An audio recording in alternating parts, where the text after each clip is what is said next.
Assalamualaikum warahmatullahi wabarakatuh. Saya Noni Kurniasi, NIM A1C319036, Pendidikan Fisika Reguler B 2019, Fakultas Keguruan dan Ilmu Pendidikan Universitas Jambi. Baiklah, di sini saya akan mengulas kembali materi yang telah kami pelajari dalam mata kuliah alat-alat ukur. Yang pertama yaitu kelompok 1 dengan judul jembatan-jembatan pembanding, jembatan Hay dan jembatan Sherling. Yang pertama yaitu jembatan pembanding kapasitansi. Jembatan pembanding kapasitansi digunakan untuk pengukuran kapasitansi yang tidak diketahui dengan cara membandingkan terhadap sebuah kapasitansi yang diketahui. Yang kedua yaitu jembatan pembanding induktansi. Jembatan pembanding induktansi mirip dengan jembatan pembanding kapasitansi. Induktansi yang tidak diketahui ditentukan dengan membandingkan terhadap sebuah indikator standar yang diketahui seperti yang ditunjukkan pada pertemuan yang telah kita lakukan. Poin yang ketiga yaitu jembatan Hay. Jembatan Hay digunakan untuk mengukur sebuah induktansi yang tidak diketahui yang dinyatakan dalam kapasitansi yang diketahui. Ditunjukkan rangkaian jembatan Hay yang berbeda dari jembatan Maxwell, di mana tahanan R1 dihubungkan seri dengan kapasitor C1. Syarat kedua kesetimbangan menyatakan bahwa jumlah sudut fasa dari lengan-lengan berhadapan harus sama. Jadi, jumlah sudut fasa induktif harus sama dengan jumlah sudut fasa kapasitif, karena sudut-sudut fasa resesif adalah 0. Poin yang keempat yaitu ada jembatan Sherling, salah satu jembatan arus bolak-balik yang paling penting dipakai secara luas untuk pengukuran kapasitor. Dia memberikan beberapa keuntungan nyata atas jembatan pembanding kapasitansi. Walaupun jembatan Sherling digunakan untuk pengukuran kapasitansi dalam pengertian yang umum, dia terutama sangat bermanfaat guna mengukur sifat-sifat isolasi, yakni pada sudut fasa yang mendekati 90 derajat. Persyaratan setimbang memungkinkan bahwa jumlah sudut fasa lengan 1 dan lengan 4 sama dengan jumlah sudut fasa lengan 2 dan lengan 3. Karena kapasitor standar berada dalam lengan 3, jumlah sudut fasa lengan 2 dan 3 akan menjadi 0 derajat ditambah 90 derajat, sama dengan 90 derajat. Agar menghasilkan sudut 90 derajat yang diperlukan untuk kesetimbangan, jumlah sudut fasa antara lengan 1 dengan 4 harus sama dengan 90 derajat.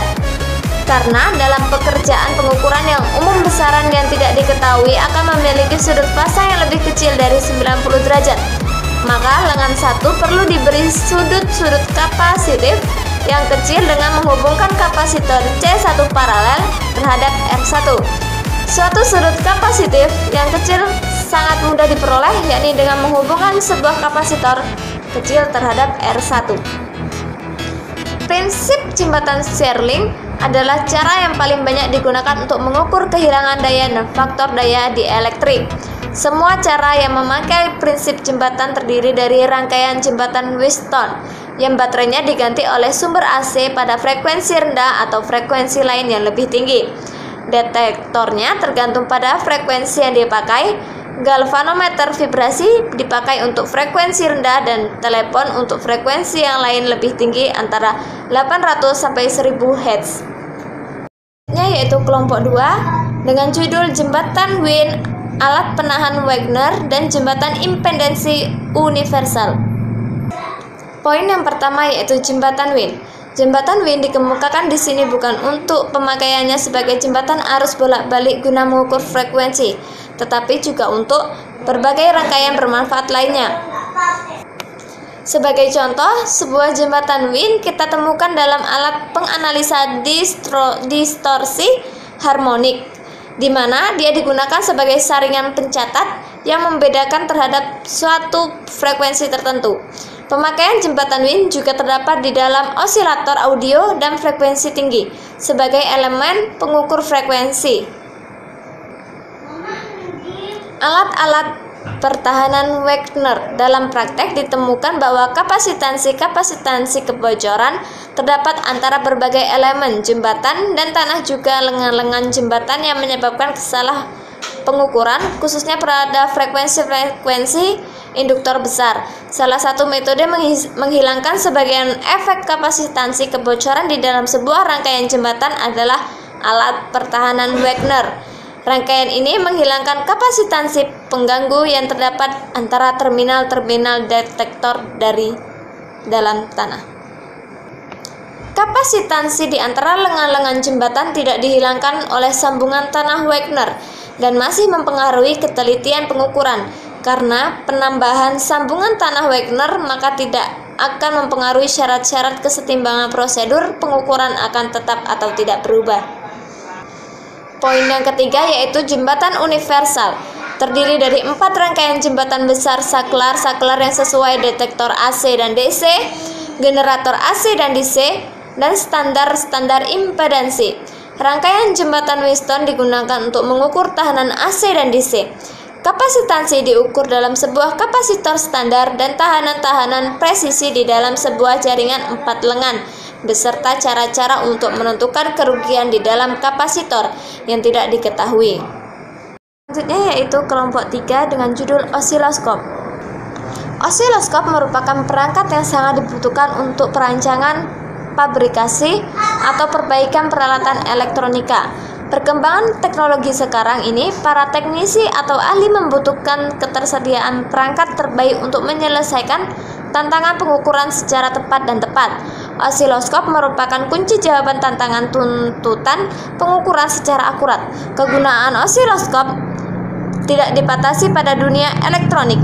Dengan transducer yang tepat, osiloskop dapat mengukur semua jenis fenomena. Transducer merupakan piranti yang menciptakan sinyal listrik dalam respon terhadap rangsangan fisik seperti suara, tekanan mekanik, tekanan, cahaya, atau panas. Sebuah mikrofon merupakan transducer yang mengubah suara ke dalam sinyal listrik.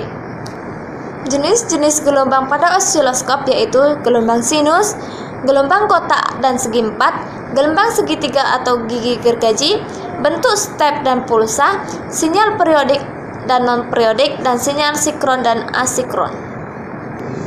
Adapun jenis-jenis osiloskop yaitu osiloskop analog, osiloskop digital, dan osiloskop versus digital. Selanjutnya yaitu kelompok 4 dengan judul GPS, Global Positioning System. GPS merupakan navigation Sistem Time Ranging Global Positioning System. Awalnya merupakan proyek Departemen Pertahanan Amerika yang ditunjukkan untuk memadu pasukan perang di gurun. Kemudian berkembang untuk navigasi kapal laut, kapal udara, bahkan kendaraan darat. GPS berguna untuk menentukan koordinat posisi objek berdasarkan olah data beberapa satelit diukur terhadap titik objek relatif yang sudah diketahui sehingga dapat ditentukan besarnya latitude, longitude, dan ketinggian dari permukaan laut. GPS atau Global Positioning System ialah sistem untuk menentukan letak di permukaan bumi dengan bantuan penyelarasan sinyal satelit. Sistem ini menggunakan 24 satelit yang mengirimkan sinyal gelombang mikro ke bumi. Sinyal ini diterima oleh alat penerima di permukaan dan digunakan untuk menentukan letak, kecepatan, arah, dan waktu. Sistem ini dibuat dan dikembangkan oleh Amerika Serikat. Prinsip kerja dari GPS ini, perangkat GPS menerima sinyal dari satelit dan kemudian meletakkan perhitungan sehingga pada tampilan umumnya kita dapat mengetahui posisi dalam lintang atau bujur, kecepatan, dan juga waktu. Di samping itu juga informasi tambahan seperti jarak dan waktu tempuh. Posisi yang ditampilkan merupakan sistem revisi geodetik WGS 84 dan waktu merupakan referensi USNO US Naval Observatory Time. Adapun kegunaan dari GPS yaitu ada militer, navigasi, sistem informasi geografis, pelacak kendaraan, pemantau gempa, navigasi pesawat terbang, dan penangkapan ikan di perairan luas. Jenis-jenis GPS dibagi menjadi dua, yaitu GPS navigasi. GPS tipe ini harganya cukup murah, sekitar 1,5 juta rupiah. Namun ketelitian posisi yang diberikan saat ini baru dapat mencapai 3-6 meter. Selanjutnya yang kedua yaitu GPS geodetik. GPS ini merupakan ketelitian lebih tinggi dari sekedar GPS navigasi. Ketelitiannya bahkan sampai milimeter. GPS geodetik minimal harus menggunakan 2 alat waktu pengukuran untuk mendapatkan ketelitian tinggi. Jadi dalam satu set pembelian GPS geodetik ini terdiri dari 2 alat, yaitu yang disebut base station dan refer. Adapun kelebihan dan kekurangan GPS, yaitu kelebihannya GPS untuk navigasi, solusi tracking sistem di bidang militer dan survei dari pengukuran. Kekurangannya yaitu bahasa dengan GPS Garmin kita bisa memilih bahasa yang dipakai, tetapi bahasa yang tersedia hanya bahasa-bahasa Eropa, belum bahasa Indonesia atau Melayu. Baterai, jika baterai habis tidak ada cadangan bantuan navigasi. Biasanya alat GPS memiliki 4 baterai AA dan cepat habis kalau dipakai terus-menerus. Selanjutnya yaitu kelompok 5, ada sound level meter dan look meter. Yang pertama yaitu pengertian sound level meter. Sound level meter merupakan suatu perangkat alat uji untuk mengukur tingkat kebisingan suara, di mana hal tersebut sangat diperlukan terutama untuk lingkungan industri. Adapun bagian-bagian dari sound level meter yaitu ada sirkuit elektronik termasuk attenuator, ada skala indikator, 3 jaringan perespon frekuensi dan juga amplifier. 3 jaringan tersebut telah distandarisasi sesuai dengan standar sound level meter.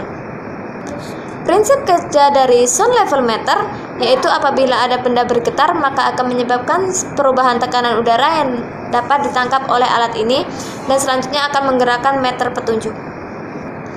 Sound level meter mampu mendeteksi getaran yang terjadi. Getaran yang dihasilkan sebuah benda akan menimbulkan terjadinya perubahan tekanan udara yang selanjutnya akan ditangkap oleh sistem peralatan. Selanjutnya yaitu kelompok 6, ada anemometer dan barometer. Yang pertama yaitu ada anemometer. Anemometer adalah alat pengukur kecepatan angin yang banyak dipakai dalam bidang meteorologi dan geofisika pada stasiun perkiraan cuaca. Nama alat ini berasal dari kata Yunani.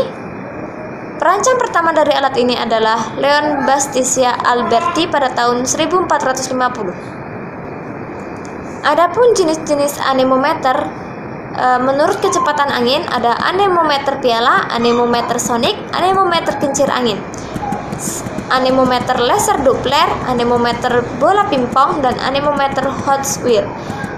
Menurut tekanan angin ada anemometer piring, anemometer tabung, anemometer propeller, dan anemometer tabung bertekanan. Bagian-bagian dari anemometer ada layar skala pembacaan, ada probe, dan ada tombol pengaturan. Fungsi dari anemometer tersebut yaitu 1. Mengukur kecepatan angin, 2. Memperkirakan cuaca, 3. Memperkirakan tinggi panjang gelombang laut, yang terakhir yaitu memperkirakan kecepatan dan arah arus. Selanjutnya ada barometer. Barometer adalah alat yang dipakai untuk mengukur tekanan udara. Umumnya barometer digunakan dalam peramalan cuaca, di mana tekanan udara yang tinggi menandakan cuaca yang bersahabat, sedangkan tekanan udara yang rendah menandakan kemungkinan badai. Jenis-jenis dari barometer ada barometer bejana laut, barometer aneroide, ada barograf. Prinsip kerja dari barometer adalah peningkatan tekanan udara akan berpengaruh pada kolom merkuri menyebabkan ketindihan raksa di tuba sebelah kiri meningkat, di sebelah kanan menurun. Selanjutnya yaitu kelompok 7 dengan judul psikrometer standar dan termograf. Yang pertama yaitu ada psikrometer. Psikrometer adalah termometer air raksa dalam bejana kaca untuk mengukur suhu udara aktual yang terjadi. Satuan yang ditetapkan untuk pengukuran suhu udara adalah derajat Celcius. Namun di beberapa negara bagian barat masih menggunakan derajat Kelvin atau Fahrenheit. Adapun jenis-jenis dari psikrometer yaitu psikrometer bola basah dan bola kering, psikrometer Asman, dan psikrometer Whirling. Adapun bagian-bagian dari psikrometer yaitu kunci pemutar, aspirator, spring case, termometer, insulasi putih, tabung insulasi, dan tabung pelindung. Fungsi dari psikrometer adalah untuk mengukur kelembapan udara.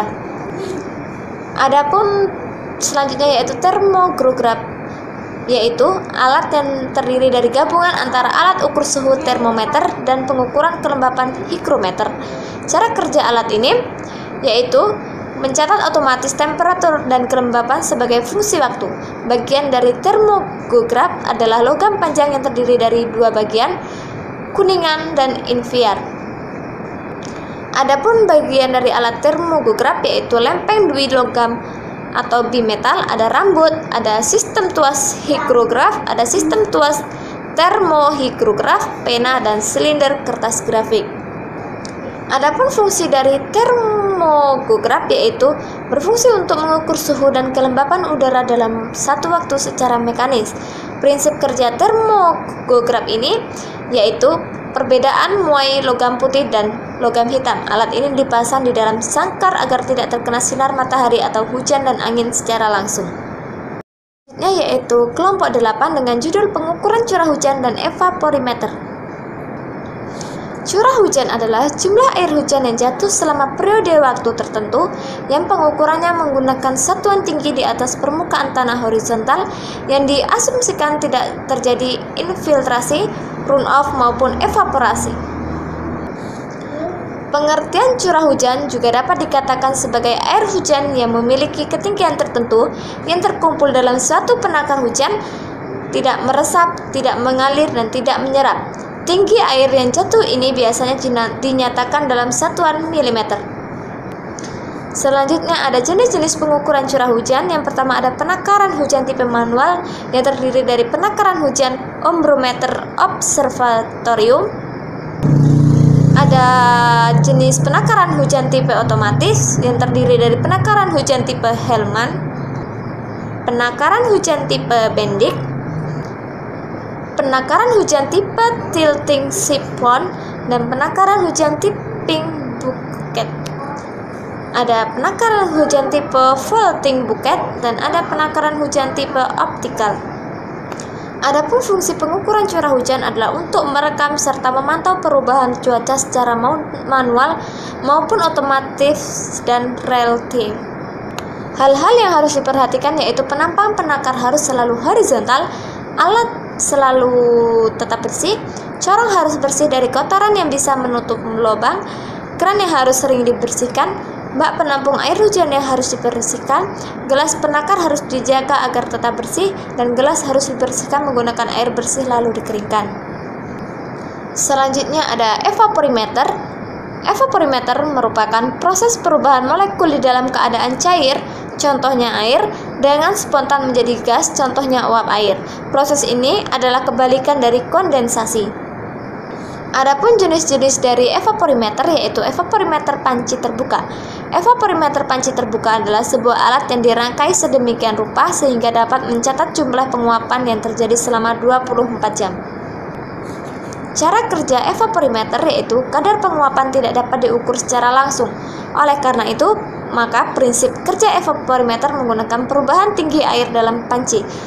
Air dalam panci mengibaratkan jumlah penguapan udara yang terjadi dalam area 1 meter persegi.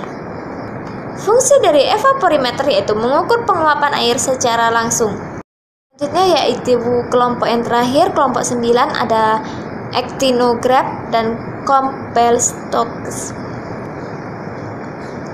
Actinograph adalah alat ukur mengukur memperkirakan intensitas paparan atau intensitas kimia cahaya. Actinograph adalah pengukuran atau pencatat secara otomatis radiasi melalui total yang jatuh pada bidang horizontal. Fungsi dari actinografi yaitu sebagai alat pengukur intensitas radiasi matahari total yang mencatat sendiri beberapa intensitas radiasi matahari yang dipancarkan. Alat ini digunakan oleh pengamat cuaca untuk mengukur intensitas radiasi matahari total. Selanjutnya yaitu Compel-Stokes adalah alat untuk mengukur lamanya matahari bersinar dengan satuan persen. Pengamatan dilakukan dari jam 8 sampai jam 6 lintang timur selama 8 jam atau true solar day, sehingga penyinaran matahari dikatakan 100% bila matahari bersinar selama 8 jam. Prinsip kerja dari Campbell-Stokes yaitu bola kaca pejal atau padat digunakan sebagai alat pengumpul sinar matahari dan memfokuskan pada satu titik di kertas pias sehingga dapat terbakar atau membentuk tinta hitam. Pias dibuat dari kertas khusus dengan tebal 0,4 mm dan hanya akan terbakar pada intensitas radiasi matahari kurang lebih 0,3 kalori cm kuadrat per menit atau 120 W per meter persegi. Selanjutnya ada kertas pias. Kertas pias Campbell-Stokes ada 3 macam, yaitu 1. Pias lengkung panjang dipasang antara tanggal 11 Oktober sampai 28 atau 29 Februari. Yang kedua ada pias lengkung pendek dipasang antara 11 April sampai 31 Agustus. Dan yang ketiga ada pias lurus panjang dipasang di antara tanggal 1 Maret sampai 10 April dan 1 September sampai 10 Oktober.